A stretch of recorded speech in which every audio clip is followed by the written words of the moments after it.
everybody? I am Jay Shady, and you are listening to the Voice of Reason.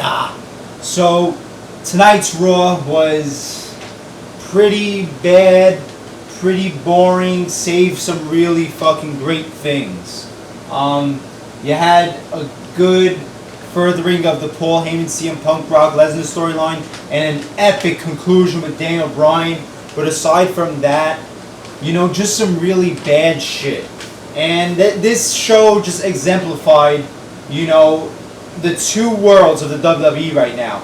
This show on one part exemplified how good WWE has been recently after a horrible WrestleMania 29. They've gotten some shit together, like The Shield, like Daniel Bryan, CM Punk.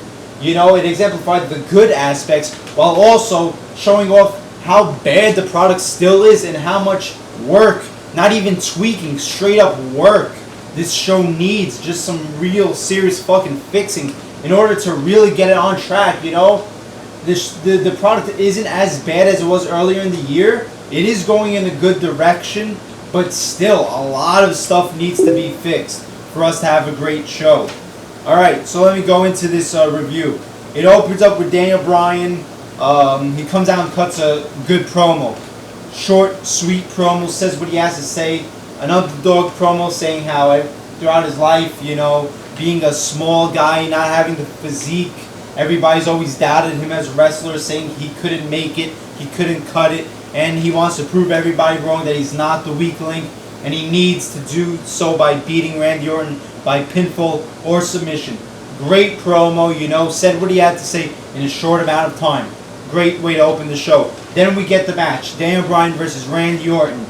This 1 minute into the match, they start brawling outside. The ref is trying to break it up. He can't, and he calls a double disqualification. Just a dumb fucking booking decision, Why just stop this fucking match? Because you get the match later on tonight in the main event. They have the match again. But why couldn't you just have the match in the main event that one time? Why did you need to have this match get called a double disqualification to have the match later on? All it is a way to kill fucking TV time, because the show is over 3 hours long, so it's just a way to kill off TV time. Just a stupid decision. That's part of why the WWE is fucking horrible and bad and needs fixing. Shit like that. Then we get a backstage segment with Dan Bryan talking to Vicky Guerrero. He demands a rematch later tonight. And this starts, the whole storyline for tonight with the whole McMahon shit. This stupid McMahon storyline. This is just so fucking dumb. You have Vince McMahon saying, well, you shouldn't give this rematch because Daniel Bryan is too small and he's an embarrassment to the WWE. And you have Triple H saying, you should give the match. Daniel Bryan is great and it's about the WWE universe, Triple H pandering to the crowd. This storyline. It's like, oh, fuck. I don't know where they're going with this. It's just stupid. This pulling for power, this corporate, pulling for power shit. Having Vicky Guerrero be the pawn, where Vince McMahon and Triple H try to utilize her to gain corporate power is just so fucking boring. It's like I'm watching politics, I'm watching the Republicans and the Democrats use some fucking pawns and pulling some puppeteer strings. I don't give a shit. It's like you have the good, the bad, and the ugly in the WWE right now. You have the good with The Shield, Daniel Bryan, CM Punk, Brock Lesnar, that stuff. You have, the ugly, I don't know what's the ugly. John Cena's face is fucking ugly. Great Khali's ugly. Sheamus is ugly. That stuff is ugly. And then you have the bad, which is this McMahon bullshit, They've got to just fix some of this stuff so I could actually say this is a good or great product. Next up, you get Rhodes Scholars versus Sheamus and Christian, and this match was stupid! Fucking stupid! Why you even have this stupid ass match? It's boring. Sheamus just fucking destroys everybody, wins without any type of opposition. Whoop-de-fucking do. Next up is Caitlyn versus Oksana. They're just having your weekly women's match. Then Caitlyn's music starts playing, and AJ Lee comes out in a fucking buff muscle suit, trying to make believe she's Caitlyn. She has the black and blonde wig on. She's all looks like has the man arms, the man chest, making believe she's Caitlyn. I thought that shit was fucking hilarious. Reminded me of like when DX was mocking the Nation, shit like that. You know, you don't get the superstars coming out, mocking somebody by ripping off their image. Thought it was very funny. AJ cut a promo talking about how fucking manly Caitlyn looks and shit like that. Biggie Langston comes out, they're both making fun of her and shit, saying that she has an Adam's apple. Out of nowhere, they've been giving investment to the women's storylines, the women's roster, the divas, and it's more entertaining than some of the male stuff. I don't know where this came from, but we have some interesting stuff actually happening in the women's side of wrestling, so that's a good change right there. Then you get Y2J versus Alberto Del Rio. This was a good match, went on for a long period of time, a lot of good counters, but it had to end in a fucking dumbass disqualification. You couldn't just have a nice fucking finish to a good match. Ricardo Rodriguez starts beating up Chris Jericho. Then Dolph Ziggler comes out to make the save, or not really make the save, but just beat the shit out of Alberto Del Rio. And then when Chris Jericho's walking out of the ring, Ziggler does a zigzag behind his back. I think it was the zigzag. I don't know what his fucking the name I don't know if the zigzag is the famouser or the fucking shit he does like that. I forgot.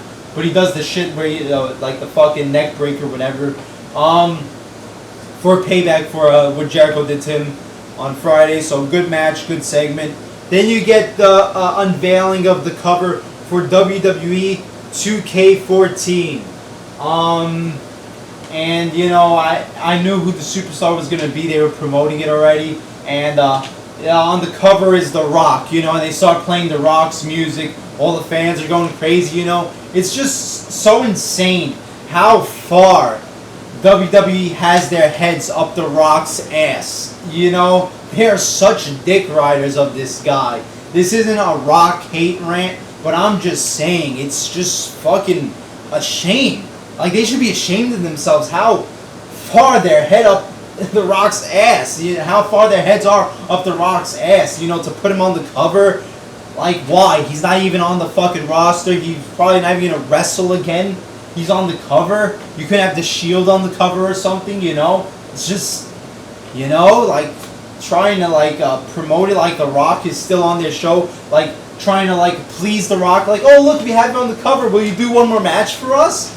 And then you have Michael Cole saying, oh, if you don't understand why he's on the cover, well, let me solidify it to you. He's had all these box office hits, and let me tell you the box office numbers that he has. Who gives a shit? I didn't know in order to be on the cover of a wrestling game, you had to be a huge box office, smash, I guess, next year we could put Robert Downey Jr. on the cover, and then Brad Pitt on the cover. Those are guys with some fucking box office numbers. Why does box office numbers matter on who gets to be on the cover of the game? It's just pitiful. How fucking sad WWE looks with their relationship with The Rock. How they, put him on this shrine and shit. And they just look like these needy fuckers are like just trying to pander to him to just try to get him involved with the company again. It's fucking sad. Next you get Ryback versus the Great Khali. This was just a boring match. The ending was cool, I guess. Ryback does the shell shock to Great Khali. Marches around for like a minute in the ring. So I'm glad he can actually pick people up after botching the Paul Heyman one and the fucking Fat Albert one. Next up is John Cena promo. Talks about how Mark Henry disgraced all the legends, his family, his friends with the stunt he pulled last week, and how saying he's going to have to earn winning the belt, but John Cena's going to kick his ass or some shit like that. Wasn't John Cena's worst promo ever, but that's not saying much, It's just John Cena, he just... The guy doesn't have electricity in him or talent to actually give something that's noteworthy, but it wasn't his worst promo. That's the best compliment I could give the guy. Next up is, oh my god, this was fucking retarded. Triple threat tag team match to determine the number one contenders for the tag team championship. Now you're thinking, okay, we can get some good tag teams here. People who deserve a tag team title shot. Let's see who the best WWE tag teams are according to these people. Brodus Clay and Sweet Tea. The fact that they're in this match is a fucking shame and a disgrace. Next, two of the guys from 3MB. What the fuck? Next, the Usos. You know, the Usos. I mean, they come out with this dumbass fucking entrance. I think the worst entrance of all time. It takes like 30 minutes for their stupid Samoa chants, you know. It's just retarded. I feel like I'm watching, you know, Apocalypse Now when the guy goes to that weird fucking voodoo island to see Marlon Brando with his head shaved. It's just fucking stupid. You know, you have Samoans coming everywhere all of a sudden. Dumbass fucking team. It was just the shortest fucking match, you know. This is the great tag team setting that we have. These are the people for the possible #1 contenders. Not a piece of fucking talent in this match. Yet the Usos who win this match, you know, I guess, you know, they're the best tag team out of all three.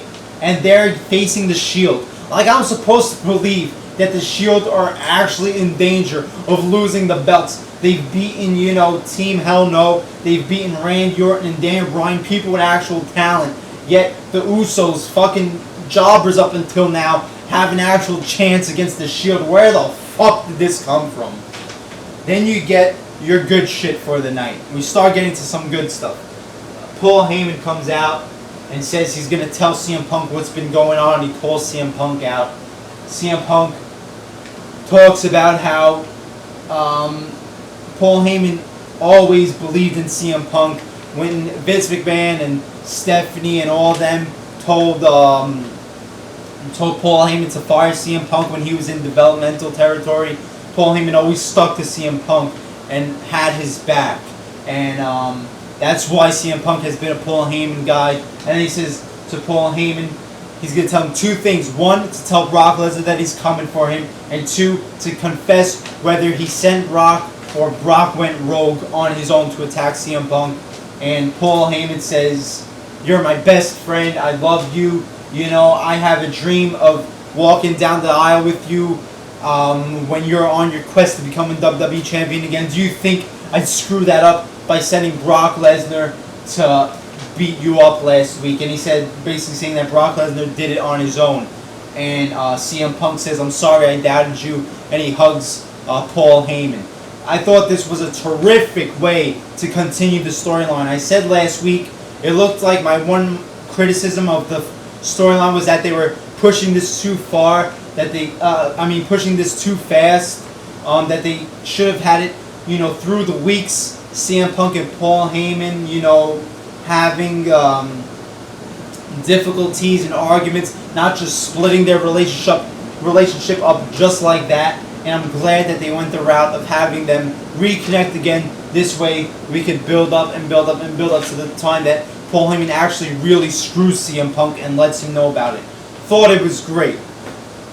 Then you get CM Punk versus Darren Young. I don't know where this came from, but we get it. And I guess this is Darren Young's best match of his life. CM Punk gets the win.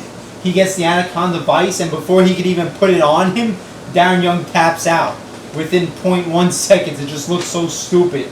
And then Titus O'Neil comes in the ring, and primetime players start beating down CM Punk. And then Curtis Axel comes out. I was like, holy fucking shit. Curtis Axel saves CM Punk, and Paul Heyman makes it clear that he sent Curtis Axel down to save CM Punk, and CM Punk looks like he's pissed off about it. He said that he doesn't want Paul Heyman's help, and Paul Heyman tried to help him, and he looks a little angry and upset about it.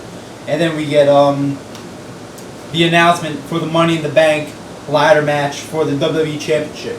Stephanie McMahon comes out and says it's going to be CM Punk, Daniel Bryan, Sheamus, Randy Orton, Christian, Kane, and Rob Van Dam. So a pretty fucking good lineup for the Money in the Bank ladder match. You know, I'll give my predictions in a predictions video about who I think is going to win, what I think is going to happen. But from these names, this looks like it's going to be a pretty good or a really good Money in the Bank ladder match. Then we get a segment backstage with Ryback and Chris Jericho. out of nowhere they're just arguing with each other, and Vicky Guerrero says, "You guys want to fight? Well, I'll give you a match at Money in the Bank. Ryback versus Chris Jericho." I mean, what the fuck? Where did this come from? They just meet up backstage, they yell, and that's it. We have a fucking feud, you know? Just like that, a pay-per-view match, because you have nothing for Chris Jericho, you have nothing for Ryback, so just mush this shit. You can actually try to do a storyline. Just fucking retarded. Then you get CM Punk and Paul Heyman backstage. CM Punk is arguing with Paul Heyman. Why did you do that? Paul Heyman's like, "Look, I was just worried about you. I wanted to have your back." And he says he booked the match for next week. Primetime Players versus Curtis Axel and CM Punk. And Punk is pissed off about that because he wants to do things on his own. So, you know, I think this is great. Having all the Paul Heyman guys all, you know, get involved together. You have a lot going on with this. Adding Curtis Axel into the mix now. Great stuff. A lot of ways you could go with this storyline. Looking forward to the match next week, the tag team match. Then you get a Mark Henry segment. He comes out, basically talks about how he fooled everybody, you know, and says, you know, pretty just a short, sweet promo. Didn't really do anything. Just says how he's gonna become WWE champion and shit like that, and how everybody was just a bunch of puppets, you know. Not the best promo. The Watt chants were fucking annoying throughout the fucking whole promo. I mean, this is what you get when you go to places like South Carolina to do Raw, you know, because they just don't know anything else. You know, they're still in 2003 when it comes to the wrestling world, so the only thing they know wrestling-wise is just to say what? These fucking retards in the fucking crowd. And then you get the main event. Dan Bryan versus Randy Orton in a street fight. Wow. Fucking great. Great match. Easily Randy Orton's best match in recent memory. You know, I can't even remember the best match that he had prior to this. Just a fantastic main event. Really felt like a vintage main event, an old school Raw main event. I mean, an epic conclusion to the show. And I'll talk about the conclusion to the match in a second. But back-to-back weeks of Raw with fucking fantastic conclusions, paving the way for the future, and a great future at that. So you have this match. You get some hardcore shit. Dan Bryan goes to dive out the ring, and Randy Orton takes a chair and bangs him on the fucking head. You got a fucking chair shot to the head here. Holy shit, you know? You got like 2 tables breaking, fucking wicked ass kendo stick shots to each other's fucking arms and ribs and backs. I mean, this was how a street fight should look in the PG world. You don't need to have blood. They don't need to jump over the Titantron. But if they could do this, I'd be fine, you know? Not have street fights where just nothing happens but rest holds. This was a fantastic match. Oh man, you know, I just wish this was in a better atmosphere, a better market than South Carolina. Because the ending to this match deserved a great crowd reaction, but I don't think it got what it deserved from the crowd. Randy Orton is going for the RKO. Dan Bryan reverses it into like a backslide pin. Randy Orton kicks out. Then there's some sequence with Dan Bryan. He gets into no lock, and Randy Orton's reaching for the kendo stick to try to break it up and hit him with it. He grabs it. Then Dan Bryan grabs the kendo stick while he has him in the no lock and uses it to apply pressure with the no lock and the kendo stick at the same time. And are you fucking ready? Randy Orton taps out. Oh my god, I literally jumped off my fucking bed. Huge. I don't like to say this because I don't like to be, you know, some fucking internet mark or YWC mark, but I actually marked out. If there was ever a definition for marking out, this was it. Wow, Dan Bryan getting a submission, not even a pinfall, but a straight up submission. Randy Orton tapping out to Dan Bryan. But it was just sad that the crowd didn't appreciate this. Like if this was in Chicago or Philly or New York, you know, this would have been an epic ending with the crowd going insane. But South Carolina, they don't even know what's going on. They're like, huh? You know, they're just so fucking confused what's going on in the show. They don't know who any of these people are. So they're just like, oh yeah. You know, it's just, I don't feel like the commentators built up how great of a fucking thing, an event this was. But the event was great nonetheless. The fact that Daniel Bryan made Randy Orton tap out was great. I just wish the announcers and the crowd could have made this as epic as it should have been. And you get Randy Orton shaking hands with Daniel Bryan. Just a fucking fantastic conclusion to the show. So fucking happy to see Daniel Bryan going over clean against one of the fucking Breakfast Club members. That's a hard thing to fucking do. So hopefully we're moving forward towards a Daniel Bryan WWE Championship run. A championship win and a nice fucking run. So yeah, there you go, you know. This is a rough show because you have some really bad shit, but yet, you know, when you think they're just so retarded and so bad, they turn it around and do great shit like the Daniel Bryan stuff and the CM Punk stuff. So, you know, but overall, you know, for the most part, this was a pretty boring and bad show. You know, because the great stuff didn't last as long as the bad stuff did. But, yeah. I do say that the environment, the landscape of the WWE is actually a lot more interesting than it's been for a long fucking time. So there is that. Okay, so there you go. There's my review of Raw. Hope you enjoyed it. I am Jay Shady, the voice of reason. Like, comment, subscribe, and I'll see you later.